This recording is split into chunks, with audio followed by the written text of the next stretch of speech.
प्रश्न संख्या 408। माननीय मंत्री जी। अध्यक्ष महोदय, प्रश्न का खंड 1, बजट घोषणा वर्ष 2024-25 में देवनारायण राजकीय बालिका आवासीय विद्यालय कोटपुतली की घोषणा की गई थी। उक्त आवासीय विद्यालय के भवन निर्माण कार्य की निविदा आमंत्रित कर ली गई थी, जिस पर माननीय राजस्थान उच्च न्यायालय जयपुर द्वारा स्थगन आदेश पारित किए जाने के कारण अग्रिम कार्रवाई नहीं की जा सकी है। खंड 2, देवनारायण राजकीय बालिका आवासीय विद्यालय कोटपुतली के भवन निर्माण हेतु भूमि आवंटित होने के उपरांत विभागीय पत्रांक 13811425 दिनांक 3/4/2025 के द्वारा प्रशासनिक एवं वित्तीय स्वीकृति जारी की जा चुकी है। तद अनुसार निविदा आमंत्रित की गई है। खंड 3, जी हां, माननीय राजस्थान उच्च न्यायालय जयपुर के निर्णय के अनुसार उक्त आवासीय विद्यालय के भवन निर्माण कार्य के संबंध में अग्रिम कार्रवाई की जाएगी। माननीय सदस्य। अध्यक्ष महोदय, आपके माध्यम से मंत्री जी से जो हमारे सावित्रीबाई फुले का छात्रावास है उसकी 50 सीटों की बनकर तैयार हो गया, परंतु हमारे वहाँ पर ज़्यादा बच्चियों के एडमिशन आने से हमारी बहन बेटी बहुत ज़्यादा परेशान हो रही है। इनको 100 सीट करने की सरकार मंशा रखती है या नहीं? माननीय मंत्री जी। माननीय अध्यक्ष महोदय, मैं कोटपुतली बहरोड से आने वाले माननीय विधायक और हमारे साथी उसको बताना चाहूँगा कि हमारी सरकार ने मुख्यमंत्री भजनलाल शर्मा जी के बनने के बाद पहले जब आप थे, आपने कोटपुतली बहरोड में नए जिला तो बना दे, लेकिन सावित्रीबाई फुले छात्रावास दिए नहीं। हमारी सरकार बनने के बाद मुख्यमंत्री जी ने इनकी चिंता करते हुए 2 विद्यालय हमें दिए। एक राजकीय बालिका महाविद्यालय स्तर का और दूसरा दिया राजकीय सावित्रीबाई फुले बालिका विद्यालय स्तरीय छात्रावास कोटपुतली बहरोड। दोनों की माननीय अध्यक्ष महोदय शिक्षक स्वीकृत क्षमता जो है 50-50 की है। कॉलेज स्तर का जो छात्रावास है उसमें 50 के एवज में 46 अभी एडमिशन हो चुके हैं और जो विद्यालय है उसमें 50 के बदले में 41 हो गए। अभी ये जो घोषणा हुई है 25-26 में ही हुई है। अभी इन दोनों के भवन जो हैं वो बन रहे हैं नए राजकीय विद्यालय के 2,80,00,000 रुपए की लागत से एक। जैसे ही अभी ये वर्तमान किराए में चल रहे, जैसे ही बन जाएंगे नए भवन में शिफ्ट हो जाएंगे, उसके बाद में हम प्रयास करेंगे कि इनकी जो शिक्षक क्षमता 50 है, जैसा माननीय सदस्य ने बताया, उसके अनुसार हम लोग बजट में प्रावधान करके उस 50 से 100 करवाने का आवश्यक प्रयास करेंगे। धन्यवाद अध्यक्ष महोदय। वैसे आपका संरक्षण हमें मिलता रहता है, आज भी आपने संरक्षण दिया और बोलने का मौका दिया, उसके लिए मैं आपका धन्यवाद करता हूं और सभी साथियों का भी धन्यवाद करता हूं। माननीय अध्यक्ष महोदय, राजस्थान पंचायत राज संशोधन विधेयक 2026 लेकर के आए और ये 1994 में आप ही की पार्टी के मुख्यमंत्री भैरव सिंह शेखावत जी के समय में ये फैसला हुआ कि 2 बच्चों का विधेयक लेकर के आए कि पंचायत राज के अंदर 2 बच्चों से फालतू बच्चे होंगे तो वो चुनाव लड़ने से वंचित रहेंगे। लेकिन आप जो है अभी ज्यादा होंगे, मतलब ज्यादा होंगे, अरे मतलब माननीय अध्यक्ष महोदय। हाँ तो बोलो। आज भूल से निकल गया, बोल रहा हूं मैं, फालतू बच्चे 2 बच्चे डिलीट करा दें, प्रोसीडिंग से डिलीट करा दे, इतना गलती से निकल गया। कोई भी असंसदीय शब्द होगा, अवांछनीय होगा, उसको निकाल देंगे। बच्चे फालतू होते हैं तो असंसदीय। माननीय अध्यक्ष महोदय, अरे हट जाएगा, कोई बात चिंता मत करो। अभी इसका समय लगेगा जानने में। मेरा ये निवेदन है कि पंचायत राज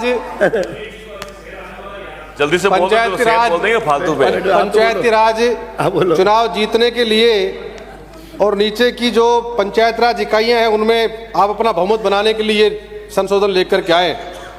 लेकिन मैं बड़ी जिम्मेदारी से एक बात कह रहा हूं कि पंचायत राज का चुनाव होगा, वो होगा तो कब पता नहीं कब कराएंगे आप लोग, मंत्री जी बैठे हैं, लेकिन जनता आपके लिए तैयार बैठी है कि निश्चित रूप से पूरे पंचायत राज के अंदर नीचे आपका इलाज करने के लिए लोग जनता तैयार बैठी है। माननीय अध्यक्ष महोदय, इसमें शिक्षा का, बच्चों की पाबंदी का, बहुत सारी चीज़ें केवल पंचायत राज पर थोपने का काम हम लोग करते हैं। मेरा निवेदन है कि इसके अंदर हम लोग सिफारिश करें, यहाँ प्रस्ताव बना करके भेजें, जो हम लोग पंचायत संस्थाओं के ऊपर जो चीज़ सरपंच पे, पंच पे, डेलीगेट, जिला पार्षद, प्रधान पे हम लोग थोपने का काम करते हैं, वो इस सदन पर भी लागू हो। इस सदन में जो सदस्य चुन करके आते हैं उन पर भी वो सारी चीजें लागू होने का काम हो सके, न कि केवल नीचे पंचायत राज संस्थाओं के ऊपर। माननीय अध्यक्ष महोदय, मेरे विधानसभा क्षेत्र में ये परिसीमन करने काम किया, तो मैंने मंत्री जी से पहले भी कहा था कि मेरे यहाँ एक पंचायत हुलमाना कला पहले से बनी हुई पंचायत थी, लेकिन उसको तोड़ने का काम किया गया। क्या फर्क पड़ जाता एक पंचायत और बन जाती तो, लेकिन केवल इसलिए कि कांग्रेस का मतदाता है, इनको परेशान करने की नीयत से आप लोगों ने बनाने का काम किया। सिरयाणी पंचायत को जिला परिषद एरिया से वंचित नियम के विरुद्ध आप लोगों ने जोड़ने का काम किया। मेरा आपसे निवेदन है कि पंचायत राज मंत्री बैठे हैं, ये इनकी तरफ भी ध्यान देते तो निश्चित रूप से निश्चित इकाई मजबूत होने का काम होता। और बहुत सारे सदस्यों ने एक बात कही है कि जिला परिषद में सदस्य, पंचायत समिति का सदस्य और ग्राम पंचायत में पंच जो निर्वाचित होता है, पंच का चुनाव, उप सरपंच का चुनाव हुआ काम खत्म, प्रधान का चुनाव हुआ काम खत्म और प्रमुख का चुनाव हुआ काम खत्म। मेरा आपके माध्यम से निवेदन है इसमें संशोधन करने का काम किया जाए कि उनको भी ताकत दी जाए, अपने क्षेत्र में विकास की अनुशंसा कर सके। जो पंचायत समिति के अंदर पैसा आता है उसका आधा पैसा पंचायत समिति सदस्यों के कहने से खर्च किया जाए और जिला परिषद में आधा पैसा जिला परिषद के सदस्यों के कहने से खर्च किया जाए, ताकि उनको भी ये लगे कि वोट डालने के बाद भी कि हाँ हम लोग यहाँ चुनाव जीत करके आए, अन्यथा उनको ये लगता ही नहीं है कि चुनाव जीत करके आए।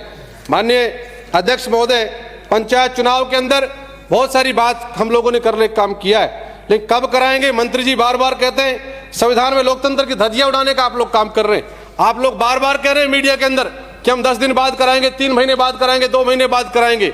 1 साल से फालतू वक्त बीत गया है, पंचायत चुनाव करवाने का आप लोग नाम नहीं ले रहे हो। क्या कारण है इसके पीछे?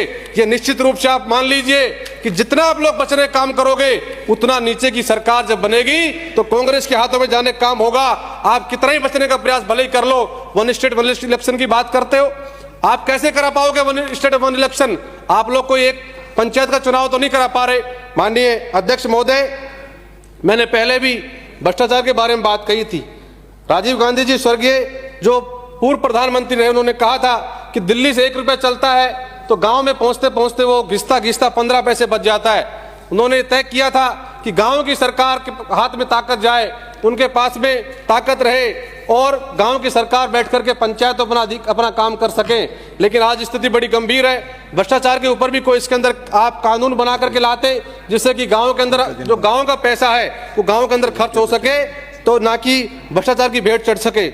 माननीय अध्यक्ष महोदय, साधारण सभा की बैठक को लेकर के नियम है कि हर महीने साधारण सभा की बैठक होगी, लेकिन आज स्थिति यह है कि बैठक जो है 3-3, 4-4 और 6-6 महीने नहीं होती। मेरा आपके माध्यम से निवेदन है कि मंत्री जी इस पर भी ध्यान देने का काम करेंगे। माननीय अध्यक्ष महोदय, मैं मेरी 4 पंक्तियां कहकर बात खत्म करूंगा। आप घंटी बजा रहे हैं, आपने मुझे बोलने का मौका दिया, मैं धन्यवाद फिर से धन्यवाद दे रहा हूं। लेकिन चलो कोई बात नहीं, फैसला पहले ही कर लिया था। मैं 4 बातें कहकर पंक्तियां कह करके मैं अपनी बात खत्म करूंगा बाद में। जो रोशनी शहरों में है वो गांव तक जाए, हर हाथ को अधिकार मिले, हर गांव मुस्कुराए। सपना था राजीव गांधी जी का, यही हमेशा गांव की सरकार गांव के हाथों में जाए। मैं इसमें जनमत जानने हेतु 6 महीने के लिए प्रचारित किया जाए। धन्यवाद। अगर अभी तक आपने चैनल को सब्सक्राइब नहीं किया है तो चैनल को लाइक, शेयर व सब्सक्राइब अवश्य करें। जिले की तमाम छोटी बड़ी खबरों को जानने के लिए बने रहे वॉइस ऑफ कोटपुतली के साथ। बालाजी फिनसर्व, जहां मिलती है आपको वाहन बीमा, स्वास्थ्य बीमा, म्यूचुअल फंड, जीवन बीमा, फाइनेंस, साधारण बीमे की सभी सुविधाएं। कार्यालय बानसूर महाविद्यालय के पास, बाईपास रोड, बानसूर। मुख्य कार्यालय लाल कोठी, कोटपुतली। अधिक जानकारी के लिए संपर्क करें 8302367656।